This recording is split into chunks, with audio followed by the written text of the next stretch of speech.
नमस्कार किसान भाइयों, स्वागत है आपका आपके अपने भरोसेमंद चैनल टेक्निकल एग्रीकल्चर में।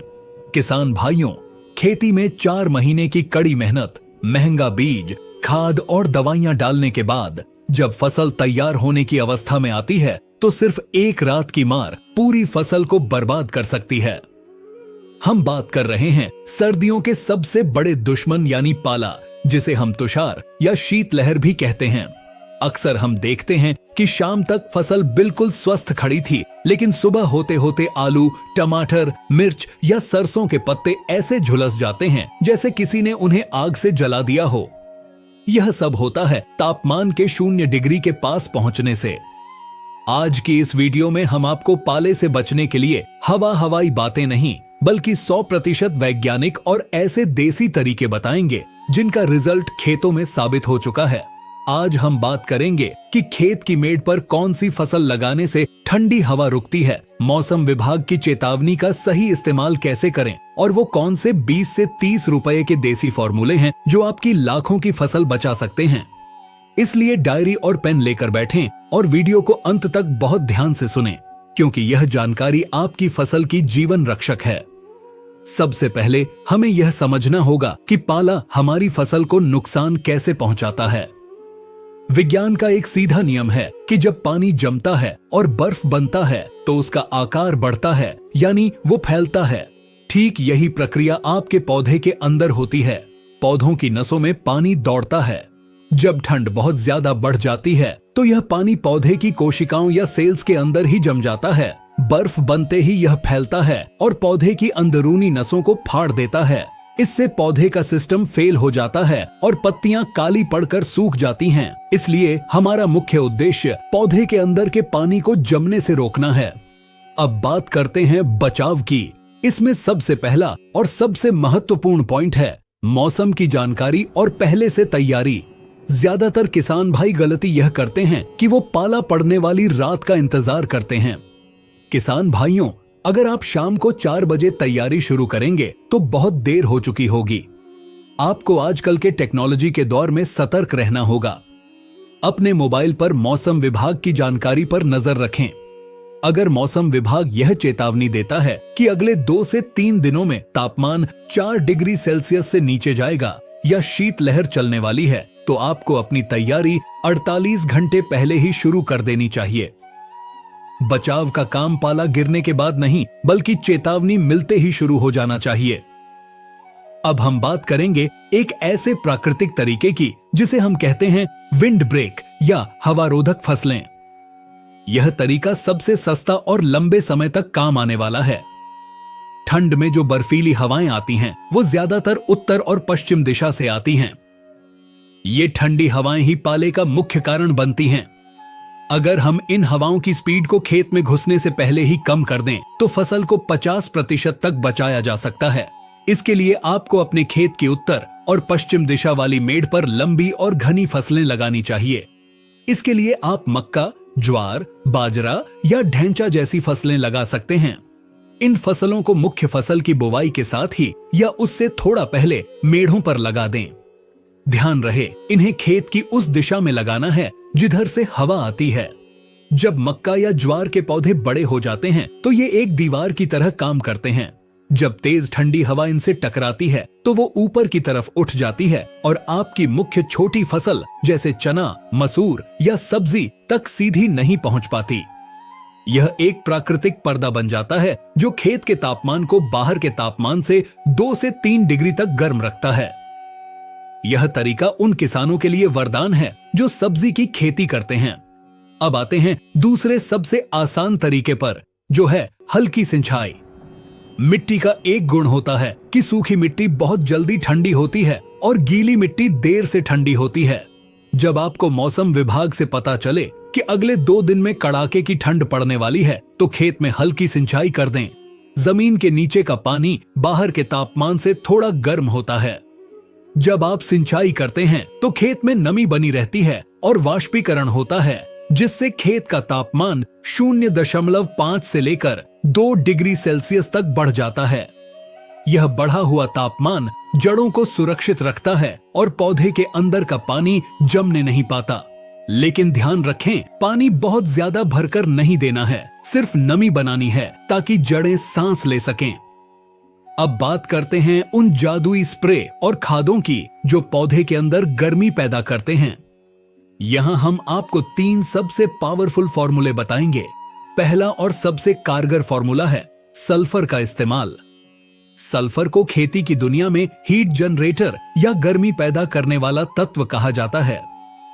पाले से बचाव के लिए आपको सल्फर 80% WDG का इस्तेमाल करना है, जो पाउडर फॉर्म में आता है। इसकी मात्रा बहुत ध्यान से नोट करें। आपको 2 से 3 ग्राम सल्फर प्रति लीटर पानी के हिसाब से लेना है।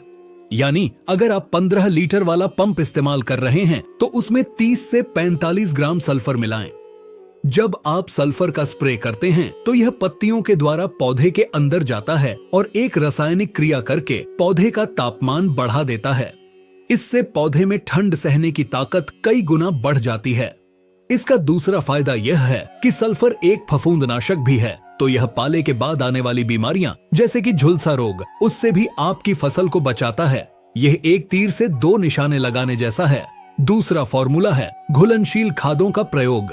अगर आप सल्फर नहीं डाल पा रहे हैं तो आप NPK 0050, सल्फेट ऑफ पोटाश या NPK 13045 का स्प्रे कर सकते हैं। पोटाश पौधे की कोशिकाओं की दीवार को मोटा और मजबूत करता है। जब कोशिका की दीवार मजबूत होती है तो ठंड उसे आसानी से फाड़ नहीं पाती। इसकी मात्रा आपको 5 से 8 ग्राम प्रति लीटर पानी रखनी है। पोटाश पौधे में गाढ़ापन लाता है और विज्ञान कहता है कि गाढ़ा पानी जल्दी बर्फ नहीं बनता, इसलिए पोटाश का स्प्रे ठंड में बहुत बेहतरीन रिजल्ट देता है। तीसरा फॉर्मूला उन फसलों के लिए है जिनमें फूल आ रहे हैं। अगर आपकी फसल में फूल आने की अवस्था है और ठंड पड़ रही है तो सबसे ज्यादा नुकसान फूलों का झड़ना होता है। इसे रोकने के लिए आप बोरॉन 20% का इस्तेमाल करें। मात्रा रहेगी 1 ग्राम से 1.5 ग्राम प्रति लीटर पानी। बोरॉन फूलों के डंठल को मजबूत करता है और परागण की क्रिया को चालू रखता है, जिससे ठंड में भी फल सेट हो जाते हैं। आप चाहें तो सल्फर और बोरॉन को मिलाकर भी स्प्रे कर सकते हैं। यह पूरी तरह सुरक्षित है। अब हम बात करते हैं उस देसी जुगाड़ की जो बेहद सस्ता है, लेकिन इसका असर देखकर आप हैरान रह जाएंगे। यह है ग्लूकोज और गुड़ का प्रयोग। जब कड़ाके की ठंड पड़ती है और सूरज नहीं निकलता तो पौधे अपना भोजन नहीं बना पाते, जिसे हम प्रकाश संश्लेषण कहते हैं। वो क्रिया रुक जाती है, पौधा भूखा और कमजोर हो जाता है और कमजोर शरीर पर ही बीमारी या ठंड का असर सबसे पहले होता है। ऐसे समय में हमें पौधे को ऊपर से तुरंत एनर्जी यानी ताकत देने की जरूरत होती है। इसके लिए आप ग्लूकोज डी का इस्तेमाल कर सकते हैं वही ग्लूकोज जो हम गर्मियों में पीते हैं। इसकी मात्रा है 100 ग्राम ग्लूकोज प्रति एकड़। इसे आप 150 से 200 लीटर पानी में घोलकर स्प्रे कर दें। यह पौधे की पत्तियों से तुरंत सोख लिया जाता है और पौधे को लड़ने की ताकत मिल जाती है। अगर ग्लूकोज नहीं है तो आप पुराने गुड़ का इस्तेमाल कर सकते हैं। आधा किलो यानी 500 ग्राम पुराना गुड़ लें। इसे थोड़े से गर्म पानी में अच्छे से घोल लें ताकि कोई टुकड़ा न बचे। फिर इसे 1 एकड़ के लिए 150 लीटर पानी में मिलाकर स्प्रे करें। गुड़ में कार्बोहाइड्रेट और कई सूक्ष्म पोषक तत्व होते हैं जो पौधे को स्ट्रेस यानी तनाव से बाहर निकालते हैं। बस गुड़ का स्प्रे करते समय यह ध्यान रखें कि खेत में इल्ली या चींटियों का प्रकोप न हो, नहीं तो वे मिठास की वजह से आ सकती हैं। सुरक्षा के लिए आप इसमें कोई हल्का कीटनाशक मिला सकते हैं। इन सब उपायों के अलावा एक पारंपरिक तरीका भी है धुआं करने का।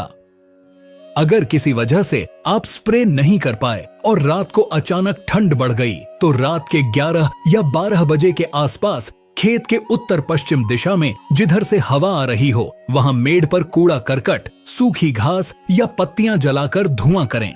ध्यान रहे, हमें आग की लपटें नहीं चाहिए, हमें सिर्फ धुआं चाहिए। यह धुआं पूरे खेत के ऊपर एक चादर बना लेता है जो जमीन की गर्मी को ऊपर आसमान में जाने से रोकता है। इसे हम ग्रीन हाउस प्रभाव कहते हैं। इससे खेत का तापमान 3 से 4 डिग्री तक बढ़ सकता है, जो फसल बचाने के लिए काफी है। तो किसान भाइयों, निष्कर्ष के तौर पर आपको इन बातों का ध्यान रखना है। पहला, मौसम विभाग की चेतावनी पर 2 दिन पहले ही एक्टिव हो जाएं। दूसरा, खेत की मेड़ पर मक्का या ज्वार की रक्षक फसलें जरूर लगाएं, यह परमानेंट इलाज है। तीसरा, मिट्टी में नमी बनाए रखें। और चौथा, सल्फर 80% WDG का 3 ग्राम प्रति लीटर के हिसाब से स्प्रे करें। अगर दुर्भाग्य से पाला लग भी गया है तो निराश न हो, तुरंत अगले दिन मैनकोजेब और कार्बेंडाजिम फंगिसाइड का स्प्रे करें और साथ में कोई अच्छा टॉनिक मिला दें। इससे जो नुकसान हो चुका है वो तो ठीक नहीं होगा, लेकिन पौधा नई फुटान बहुत तेजी से करेगा और आपकी बाकी फसल बच जाएगी। उम्मीद है यह विस्तृत जानकारी आपको पसंद आई होगी। हमने कोशिश की है कि छोटी से छोटी बात आप तक पहुंचाएं। अगर आपको लगता है कि इस वीडियो से किसी और किसान का फायदा हो सकता है तो इसे शेयर जरूर करें। खेती से जुड़ी ऐसी ही सटीक और वैज्ञानिक जानकारी के लिए टेक्निकल एग्रीकल्चर से जुड़े रहें। धन्यवाद।